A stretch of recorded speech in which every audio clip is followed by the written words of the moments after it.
Hola, bienvenidos de nuevo a la segunda temporada de nuestras Expert Talks, una iniciativa de eTech Evolving Education, donde debatimos, reflexionamos y compartimos conocimiento en torno a las tendencias, tecnologías e innovaciones que están revolucionando el futuro de la educación en México y América Latina.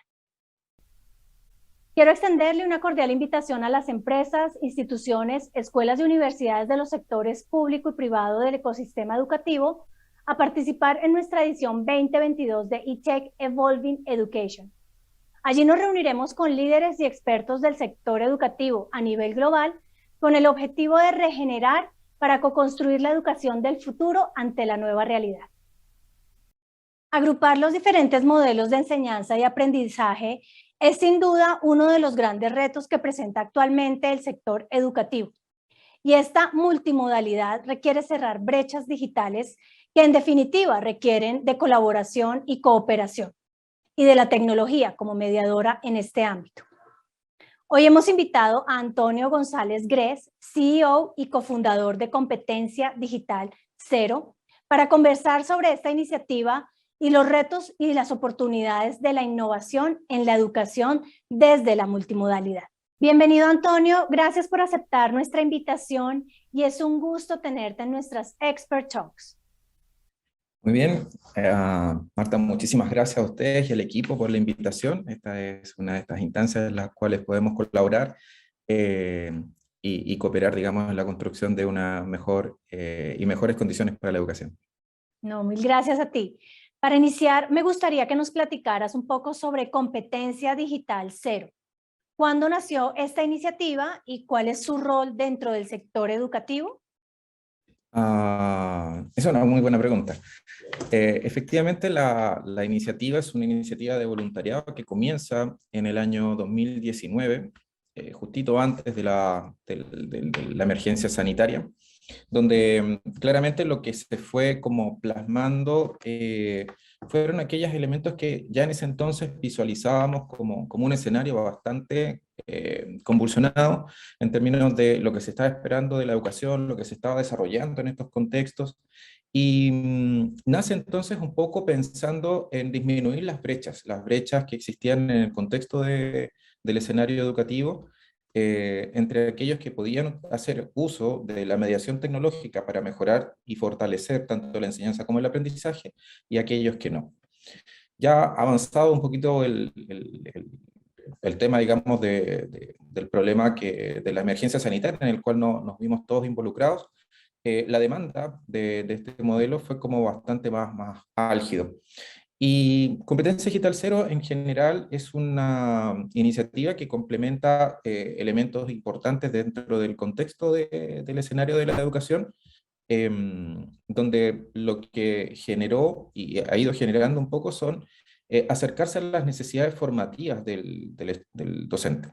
Principalmente porque en el fondo en este escenario nos vimos envueltos en una gran cantidad de espacios educativos como webinars, como cursos, como charlas, etcétera, pero el perfil al cual nosotros íbamos dirigidos es un perfil en el cual el docente, pese a tener mediación de herramientas tecnológicas, poseía un celular, tenía plan de datos, tenía internet en su casa, pero no había hecho esta transposición didáctica hacia su praxis docente.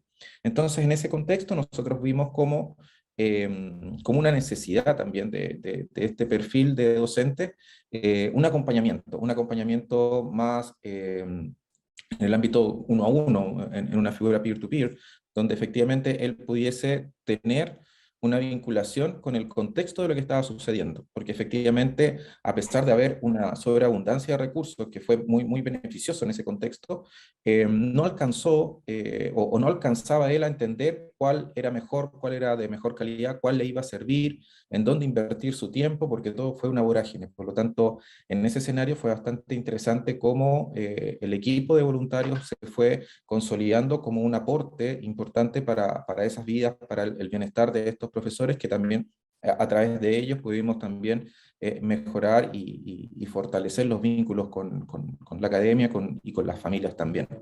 Y eso en el fondo también fue atravesado a través de una figura también tecnológica.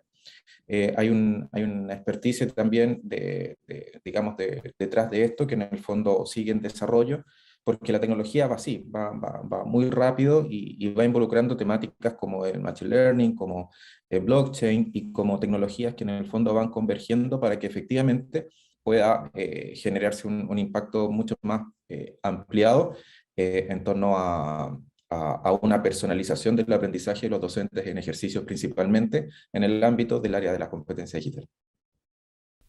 Interesante, Antonio, una excelente iniciativa. Y bueno, entrando un poco en materia, quisiera que nos contaras en qué consiste la educación desde la multimodalidad y cuáles son los principales desafíos para las instituciones educativas, maestros y estudiantes al implementar o acceder a este tipo de educación. Bien, mira, ahí hay varios elementos. Yo creo que depende un poco de cómo se está visualizando. Lo primero es que cuando entendemos un poco la figura de lo multimodal, fuera de este contexto donde están convergiendo distintos tipos de modelos, donde cómo estamos realizando las clases, lo multimodal también viene de este fenómeno que de alguna u otra manera se ha ido como posicionando, que tiene que ver con la evaluación auténtica. Y por un lado también vincula estos elementos que son, de alguna otra manera, es la combinación de dos o más sistemas semióticos, es decir, como la parte lingüística, la parte visual, como el audio, como lo gestual, ¿cierto? Como la figura espacial también va conformando un espacio donde se van ampliando las posibilidades de aprendizaje. Tenemos instrumentos como los paisajes de aprendizaje que ayudan bastante acá, donde convergen los aspectos taxonómicos ya más conocidos y también las teorías de las inteligencias múltiples. Entonces, ¿cuál es la gran ventaja en este contexto? Que efectivamente las tecnologías digitales amplifican estas posibilidades formativas porque efectivamente pueden mezclar multimedialmente. Y a veces se tiende a pensar que lo multimodal es sinónimo de lo multimedial. Pero no, efectivamente tiene que ver más bien con estos recursos internos que tenemos las personas y que disponemos para poder aprender. Y en eso entonces esto funciona un poco como desde la perspectiva del ámbito de la gastronomía. Esto es como el docente, por ejemplo, hace una especie de mise en place del ambiente de aprendizaje, sea este el contexto en que esté. Y desde ahí entonces esa preparación, esa generación de un espacio para generar este proceso, es como el docente también genera una especie de catálisis para que efectivamente pueda proceder, base en la estimulación y también en la motivación del estudiante, un aprendizaje efectivo. Pero también entendemos hoy día lo multimodal como esta temática, ¿cierto?, donde podemos hablar de educación en presencia física, educación en presencia digital, educación híbrida, ¿cierto?, educación remota de emergencia, la educación asincrónica y la sincrónica. Hoy día todo esto que converge en el mismo sentido un poco cuando hablamos de la educación multimodal, yo creo que hoy día precisamente se pueden generar oportunidades muy, muy pertinentes porque ya sea forzosamente o no, en estos 2 años, las capacidades y habilidades digitales de los docentes, los estudiantes y la comunidad en general, la sociedad, ha avanzado muy rápidamente. Lo que antes podíamos ver en 5 o 6 años de desarrollo, de utilización de tecnología, hoy día lo vemos que se desarrolló en 2 años. Y eso en el fondo es un capital importante que hay que aprovechar para poder gestar y generar espacios donde ya pasamos por ciertas etapas y lo que queda entonces ahora es una exploración pedagógica, donde se haga mucho más efectivo lo que aprendimos instrumentalmente, las experiencias que tuvimos buenas y malas, aprender de ellas y pasar entonces a un estadio donde efectivamente ya podamos generar exploraciones pedagógicas y autagógicas dependiendo un poco del medio y del sistema educativo en el cual nos encontremos. Perfecto, Antonio. Y es claro que las escuelas y universidades deben transformarse digitalmente. ¿Cómo impacta esta convergencia tecnológica a la educación?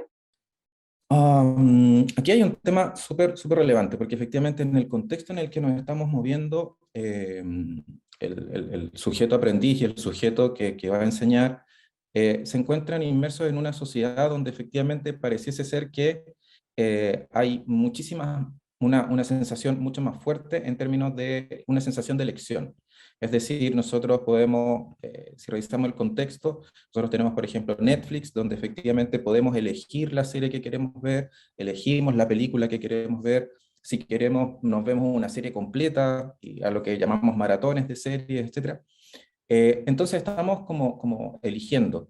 En el caso de Spotify, por ejemplo, que es la plataforma sincrónica de audio, ¿cierto? Tenemos la posibilidad de crear nuestro propio playlist, es decir, nosotros podemos hacer la mezcla, ¿no? Nosotros nos podemos transformar en una especie de DJ y hacer las mezclas que encontremos pertinentes y vamos de alguna manera creando también parte somos parte de este ecosistema.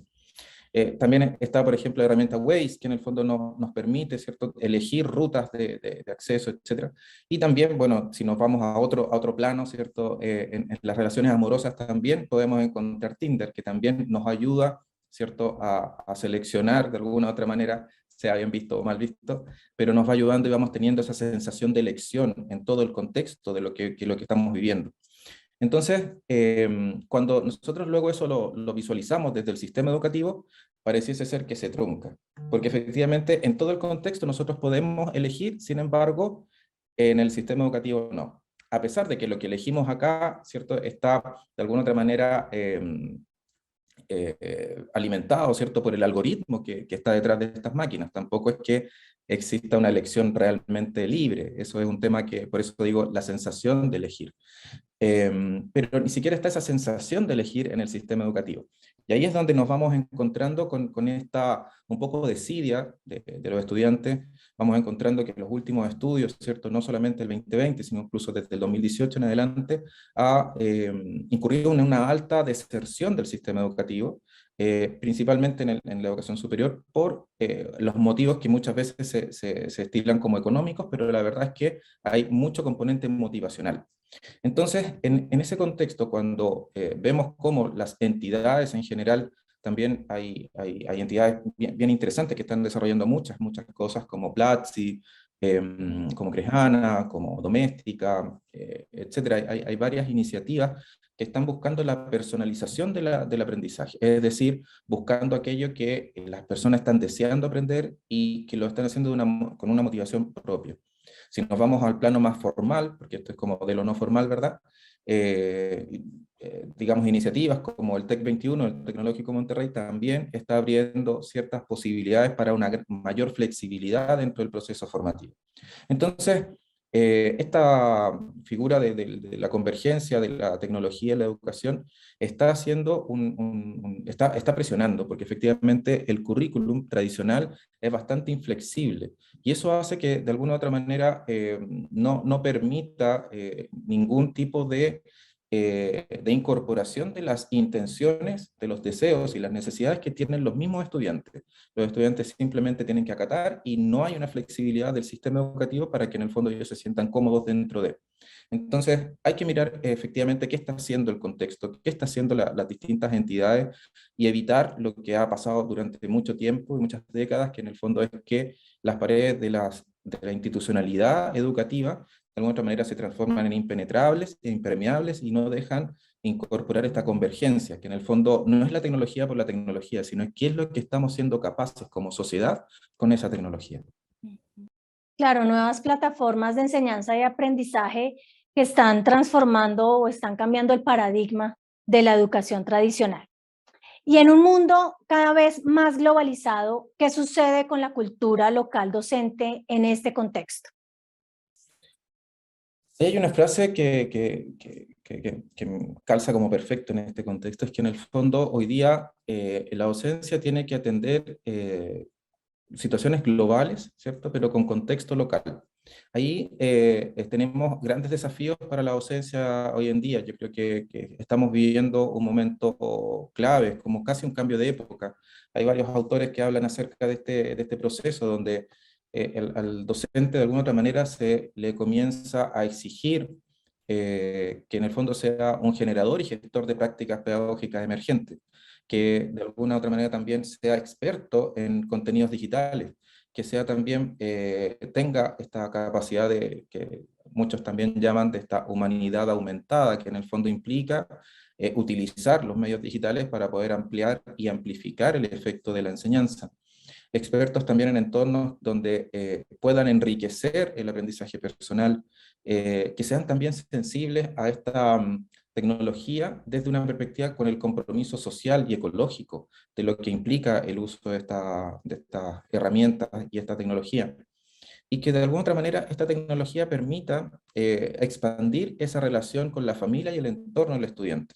Un poco lo que decíamos en la pregunta anterior, ¿cierto? Estas entidades están, como tú también lo mencionabas, están cambiando el paradigma y eso es muy, muy relevante. Por lo tanto, hoy día la docencia mirada desde las cuatro paredes del aula es una docencia que va quedando bastante al debe y va quedando también un poquitito en la obsolescencia, porque efectivamente estamos necesitando vincular al docente en un contexto global. Hay proyectos maravillosos que se están gestando en este contexto y que es unir aulas, unir contextos, unir estudiantes, unir profesores de distintas latitudes bajo un mismo parámetro, estudiantes que están estudiando la misma asignatura en distintos lugares, en distintos países, y el cambio cultural, el choque cultural también está aportando muchísimo a cómo estamos contextualizando este mundo y cómo queremos también ser protagonistas de él. Entonces, los desafíos hacia la docencia, hacia el sistema educativo,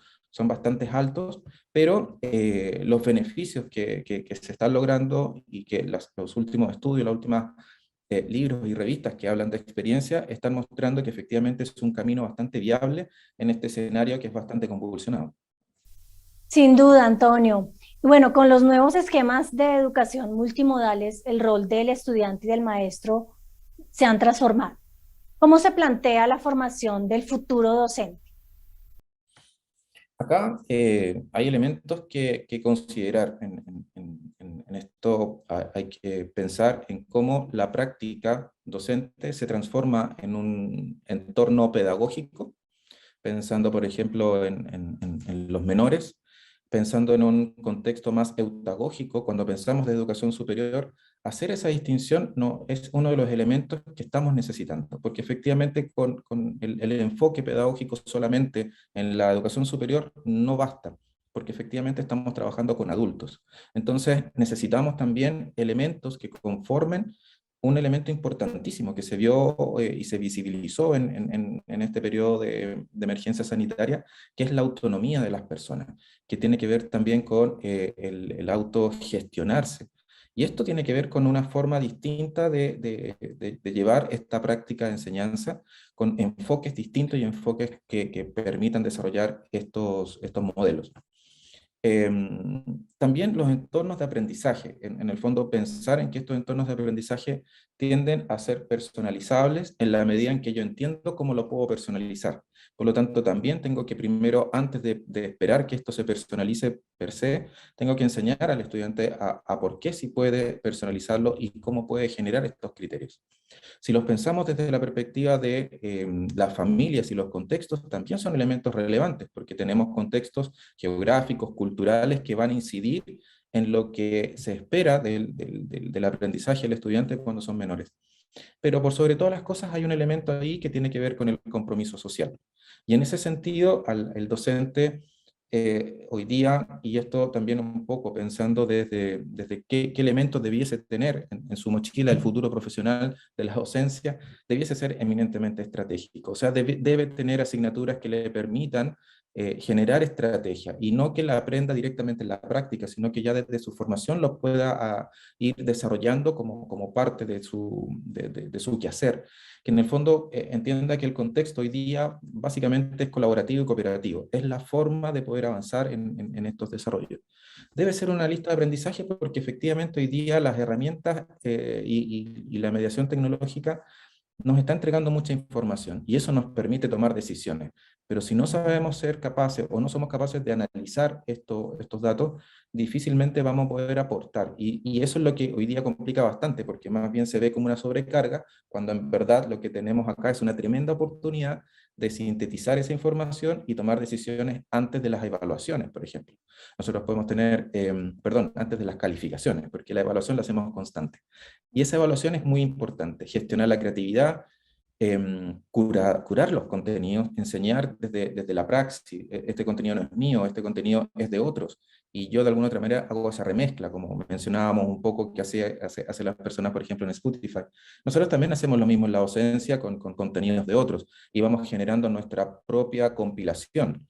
Y esa compilación también hay que entregarla de una manera óptima. Efectivamente, no es mi contenido, es el contenido de otros, pero lo que yo estoy haciendo es juntándolos por mi experiencia en este contexto y desde ahí compartirlo con el resto. Y eso entonces nos da como base que el docente debe ser un catalizador de los procesos de aprendizaje. Claro, el docente y bueno, la tecnología también como facilitadora de estos procesos de enseñanza y aprendizaje. Me encantaría que les transmitieras 2 o 3 consejos a los directivos de las escuelas y universidades para tener éxito al implementar modelos de enseñanza y aprendizaje multimodal. Cuéntanos al respecto, Antonio. En este escenario, que es un escenario bastante volátil, algunos le llaman eh, escenarios VUCA, ¿cierto? Donde son más volátiles, donde hay más incertidumbre. Sin embargo, por una generación más bien como cronológica, hoy día ya estamos en escenarios BANI, donde es cada vez más incierto, donde es cada vez más eh, no lineal el proceso de adquirir ciertos conocimientos y de adquirir aprendizaje. Entonces yo creo que uno de los elementos más importantes hoy día es precisamente la flexibilidad. Creo que escuchar a las comunidades educativas que están compuestas no solo por los académicos y estudiantes, sino también por los funcionarios, las familias y el escenario donde se va a mover ese aprendizaje, va a facilitar que existan proposiciones y soluciones que mejoren las condiciones y el bienestar colectivo. Entonces, una de las claves efectivamente tiene que ver con la flexibilidad, con buscar los mecanismos que permitan movilizar los aprendizajes, no desde la mirada, desde el conocimiento, sino más bien desde el reto, desde el desafío, desde este elemento que va a poner en juego, ¿cierto?, las habilidades de las personas que están aprendiendo y también de aquellos que están enseñando. En definitiva, el aprendizaje sucede cuando alguien quiere aprender y no cuando alguien quiere enseñar. Por lo tanto, el que enseña debe generar el ambiente y el espacio para que el otro se motive. El otro punto que yo creo que sería muy interesante es la convergencia, y un poco lo que hemos conversado durante esta pregunta, este ratito, es que organizar la propuesta en función de un contexto, esto nos posibilita en realidad abordar que el trabajo con el otro, el trabajo con los distintos actores que están en el sistema educativo y también visibilizando qué está pasando en este escenario, nos promueve una figura estratégica y efectivamente vamos a ser mucho más eficientes y efectivos al momento de plantear propuestas para la comunidad, porque finalmente es eso.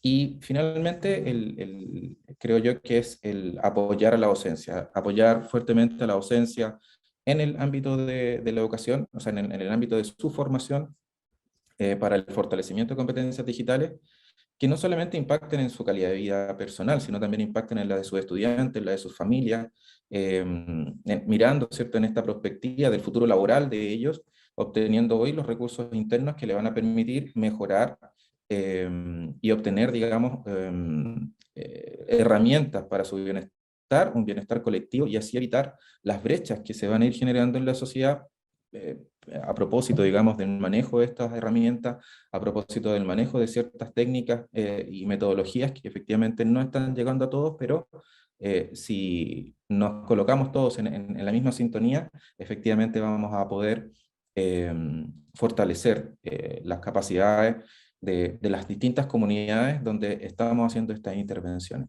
Flexibilidad, convergencia y el apoyo a la docencia son, creo, cruciales. Claro que sí, Antonio, como lo dices, flexibilidad, convergencia y apoyo a la docencia. Se nos está acabando el tiempo, pero no quiero despedirme sin antes preguntarte, ¿Cómo visualizas el futuro de la educación en una región como América Latina, donde precisamente las desigualdades han sido más evidentes por la pandemia? Acá, esto es interesante el que me lo preguntes, porque es verdad que yo creo que no tenemos todos una respuesta, pero sí anhelos sobre los cuales uno va trabajando y va formando y forjando ciertas metas y también propósitos, muchas veces colectivos.